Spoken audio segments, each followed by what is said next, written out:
ಸ್ನೇಹಿತರೆ, ಈಗ ಒಂದು ವಿಜಯಪುರ ಜಿಲ್ಲೆಯಲ್ಲಿ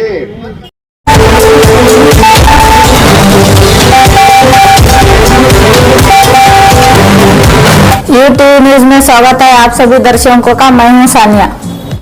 ಈಗಲೇ ಬಹುತೇಕ ನಾಯಕರು ಕೂಡ ಹೇಳಿದಾರೆ, ಇಲ್ಲಿ ಏನು ತೊಂದರೆ ಇಲ್ಲ. ಸರ್ಕಾರಿ ವೈದ್ಯಕೀಯ ಮಹಾವಿದ್ಯಾಲಯ ಸರ್ಕಾರದ ಒಂದು ಸ್ವತಂತ್ರವಾಗಿ ನಡೆಸಕ್ಕೆ ಯಾವುದೂ ತೊಂದರೆ ಇಲ್ಲ. ಜಾಗದ ಕೊರತೆ ಇಲ್ಲ, ಎಲ್ಲ ಟ್ರಾಮಾ ಸೆಂಟರ್ ಏನೋ ಹೇಳಿದ್ರೆ ಎಲ್ಲಾನು ಸೌಕರ್ಯ ಇಲ್ಲ. ಇಷ್ಟಿದ್ರು ಕೂಡ ನಮಗೆ ಇಲ್ಲಿ ಮೋಸ ಮಾಡಕತ್ತಾರ. ಇದು ಬಂಡವಾಳಶಾಹಿಗಳ ಕುತಂತ್ರದ, ಅದನ್ನ ನಮ್ಗೆ ಅರ್ಥ ಆಗ್ಯದ. ಅದನ್ನ ಇವತ್ತ ವಿರೋಧಿಸಿನೇ ನಾವತ್ತು ಧರಣಿ ಕೂತದ. ಸರ್ಕಾರಕ್ಕೆ ಗೊತ್ತದ ಈಗೇನು ಫ್ರಾಕ್ಷನ್ ಸೆಕೆಂಡ್ನಾಗ ಜಗತ್ತಿನ ಮಾಹಿತಿ ಬರ್ತದೆ ಸರ್ಕಾರಕ್ಕೆ, ಸೆಕೆಂಡ್ನಾಗ ಗೊತ್ತಾಗ್ತದ. ಈ ಸರ್ಕಾರ ಈ ಧರಣಿ ಕೂತಾರ ವಿಜಯಪುರ ಸರ್ಕಾರ ಗೊತ್ತದ. ಇಡೀ ಸಚಿವ ಸಂಪುಟ ತಕ್ಷಣ ಮೀಟಿಂಗ್ ತಗೊಂಡು ನನ್ನ ಡಿಸಿಷನ್ ತಗೊಂಡಿಲ್ಲ, ನಿಮ್ಮ ಹೋರಾಟಕ್ಕೆ ನಾವು ಸರ್ಕಾರ ಸ್ಪಂದನ ಮಾಡಿದ್ದೇವೆ, PPP ಮಾಡಲು ಕೈ ಬಿಡ್ತೇವೆ, ನಿಮ್ಮ ಆಶಯ ಪ್ರಕಾರ ಸರ್ಕಾರನೇ ಅದನ್ನ ಸ್ವಾಧೀನದಲ್ಲಿ ಇಟ್ಕೊಂಡು ಕೆಲಸ ಮಾಡ್ತಾ ತಿಳ್ಕೊಂಡು ಘೋಷಣೆ ಮಾಡಿ ಸಾಕು, ಇಲ್ಲಿ ಕುಂದ್ರ ಅವಶ್ಯಕತೆ ಇಲ್ಲ. ಎಲ್ಲ ಸಂಸಾರ ಬಿಟ್ಟು ಎಲ್ಲ ತ್ಯಾಗ ಮಾಡಿ ಬಂದ್ರು ನಮಗೇನು ಅವಶ್ಯಕತೆ ಇಲ್ಲ. ಹುಳ ಕಟ್ಕೊಂಡು ಇಲ್ಲ, ನಮಗೇನು ಅವಶ್ಯಕತೆ ಇಲ್ಲ. ಯಾಕಂದ್ರೆ ನಮಗೂ ಸಾಕಷ್ಟು ಜವಾಬ್ದಾರಿ ಹಿನ್ನೆಲೆ ಅದೆಲ್ಲ ಬಿಟ್ಟು ಮಾಡ್ಬೇಕಾದ್ರೆ ಉದ್ದೇಶನು ಸಾರ್ವಜನಿಕ ಹಿತಾಸಕ್ತಿ ಇದೆ. ಯಾರು ವೈಯಕ್ತಿಕ ಇಲ್ಲ, ಏನಿಲ್ಲ. ಒಂದು ಹೋರಾಟ ಮತ್ತು ಶಾಂತ ರೀತಿ ಇರ್ತವೆ. ನಾ ಪದೇ ಪದೇ ಪೊಲೀಸ್ ಇಲಾಖೆಯವರು ಕೂಡ ನಾನು ಹೇಳಿದೆವು, ನಮ್ಮ ಹೋರಾಟ ಯಾವಾಗಲೂ ತತ್ವ ಸಿದ್ಧಾಂತ, ಶರಣ ತತ್ವ ಸಿದ್ಧಾಂತದ ಮೇಲಿಂದ ಕಾನೂನು ಬಾಹಿರವಾಗಿ ಎಂದೂ ನಾವು ಮಾಡಿಲ್ಲ ಹೋರಾಟ. ಅದನ್ನ ತಾವು ತಮಗೂ ಗೊತ್ತದ, ಪೊಲೀಸ್ ಇಲಾಖೆಯವರಿಗೆ ಎಲ್ಲರಿಗೂ ಕೂಡ ನಾವು ನಿರ್ದೇಶನ ಕೊಟ್ಟಿದ್ದಾಗಿದೆ. ಯಾಕಂದ್ರೆ ನಾವು ಕಳೆದ 30 ವರ್ಷದಿಂದ ಹೋರಾಟ ಮಾಡಿದ್ರು ಕೂಡ ಇಲ್ಲಿವರೆಗೂ ಒಂದು ಕಪ್ಪು ಚುಕ್ಕಿಲ್ಲ, ಎಲ್ಲಿ ಅಹಿತಕರ ಘಟನೆ ಆಗಿಲ್ಲ.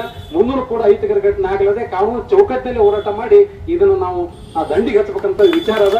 ದಯಮಾಡಿ ಮಾನ್ಯ ಜಿಲ್ಲಾಧಿಕಾರಿಗಳು ತಾವು ಜನಪರ ಮತ್ತು ರೈತ ಪರವಾಗಿ ಕಳಕಳಿ ಇರತಕ್ಕಂಥವ್ರು, ಅಲ್ಲಿ ವಿಶೇಷವಾಗಿ ಜಿಲ್ಲಾ ಪೊಲೀಸ್ ವರಿಷ್ಠಾಧಿಕಾರಿಗಳು ನಮ್ಮ ಜಿಲ್ಲೆಯವರಿದೆ. ನಮ್ಮ ಜಿಲ್ಲೆ ಹಣೆ ಬರ, ನಮ್ಮ ಜಿಲ್ಲೆ ಪರಿಸ್ಥಿತಿ, ಜನರ ಸಂಕಷ್ಟ ಏನು ಒಂದು ತಮ್ಮ ಸಂಪೂರ್ಣ ಮನವರಿಕೆ ಅದ.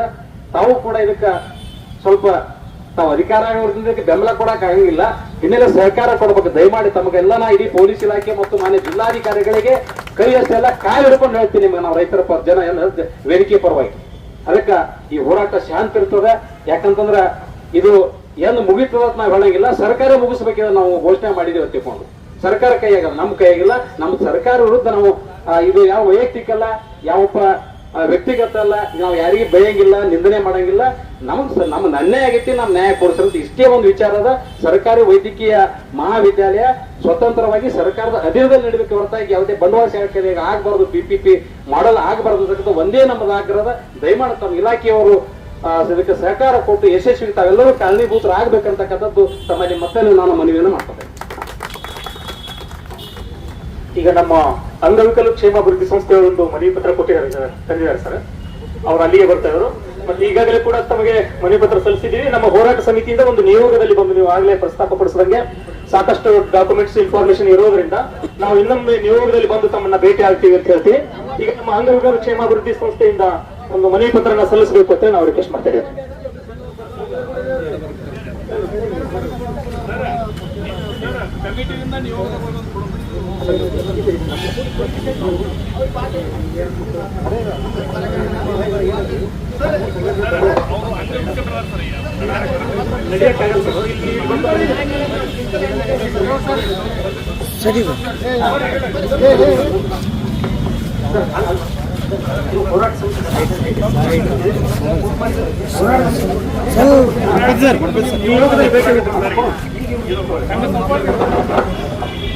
ಈಗ ನಮ್ಮ ಹೋರಾಟ ಸಮಿತಿಯಿಂದ ನಿಯೋಗದಲ್ಲಿ ಹೋಗಿ ಮಾನ್ಯ ಜಿಲ್ಲಾಧಿಕಾರಿಗಳಿಗೆ ಒಂದು ಮನವಿ ಪತ್ರವನ್ನು ಸಲ್ಲಿಸ್ತೀವಿ ಕೂಡ.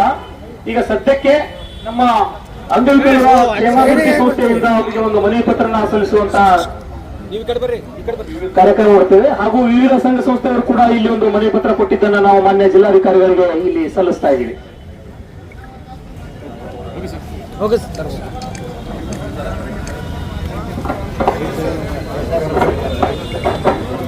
ನಮ್ಮ ಸತ್ಯಕ್ಕಾಗಿ ಆಗ್ರಹ,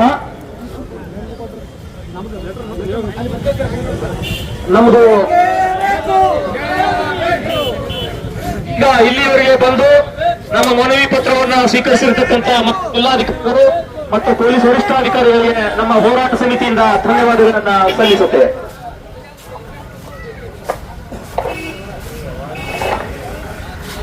ಸ್ನೇಹಿತರೆ, ನಾವು ಬಹಳ ಸ್ಪಷ್ಟವಾಗಿದ್ದೀವಿ. ನಮ್ಮ ಉದ್ದೇಶ ಬಹಳ ಸ್ಪಷ್ಟವಾಗಿದೆ, ನಮ್ಮ ಗುರಿ ಬಹಳ ಸ್ಪಷ್ಟವಾಗಿದೆ, ನಾವು ನಡೆಯೋ ದಾರಿ ಕೂಡ ಬಹಳ ಸ್ಪಷ್ಟವಾಗಿದೆ. ಈ ಒಂದು ಹೋರಾಟನ ನಾವು ನಿರಂತರವಾಗಿ ಮುಂದುವರಿಸ್ತೀವಿ. ಎಲ್ಲಿವರೆಗೂ ಮುಂದುವರಿಸ್ತೀವಿ ಅಂದ್ರೆ ನಮ್ಮ ಬೇಡಿಕೆ ಈಡೇರುವವರೆಗೂ ಕೂಡ ಈ ಹೋರಾಟ ಮುಂದುವರಿಯುತ್ತೆ. ಈ ಒಂದು ಹೋರಾಟವನ್ನ ಬೆಂಬಲಿಸಿಬಿಟ್ಟು ನಮ್ಮ लेटेस्ट न्यूज अपडेट्स के लिए YouTube एक्सप्रेस को सब्सक्राइब कीजिए, साथ में बेल आइकॉन को भी क्लिक कीजिए, साथ ही साथ लाइक, शेयर और कमेंट करना ना भूलिए।